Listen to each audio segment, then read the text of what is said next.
Did they tell you I was terminal? That's how I met my patient. Hi, my name is Nigel Napier. I'm an ICU nurse here at the VHSO, currently working in the COVID unit. So the patient, with this full face mask on for BiPAP ventilation to keep his oxygen saturations up, couldn't eat or drink very well. The oxygen mask makes this very difficult. You need to take the oxygen mask off to eat and drink, and as soon as we did, his oxygen saturations would drop to the 60s, not really compatible with life. Immediately put the mask back on. So following this pattern becomes very difficult.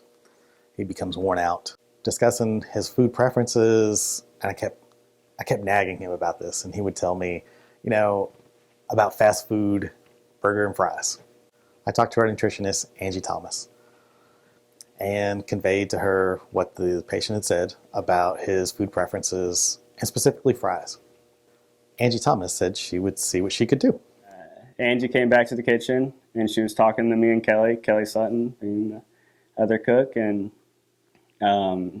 he wasn't eating, right? He wasn't feeling good, hadn't been eating for a while, and he was craving French fries. So one thing that we all know how to cook is French fries. Pretty simple, but delicious. So we, at the last minute, I worked till 4:30, and they served the tray line to send food up to the patients at 4:30.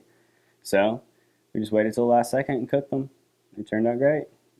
We do a nasal cannula with a BiPAP, and disconnecting the BiPAP and holding it above his face so that now air is not being forced into him, but creating a high oxygen environment so that he can eat comfortably.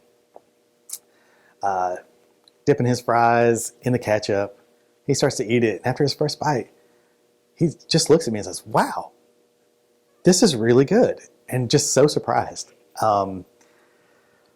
And next bite gets down, and he said, if my grandchildren were here, they would be tearing this up. I saw a patient go from being scared and depressed to somebody who I had spent a lot of time with, and I was able to just have a conversation with. We were two guys talking over food. One of the reasons I love working at the VHSO is the teamwork attitude that we have. From talking to the nutritionist, Angie Thomas, her talking to the gentleman who cooked the fries, everybody said, "What can I do to make this happen?" This is about what we can do to make a difference for somebody.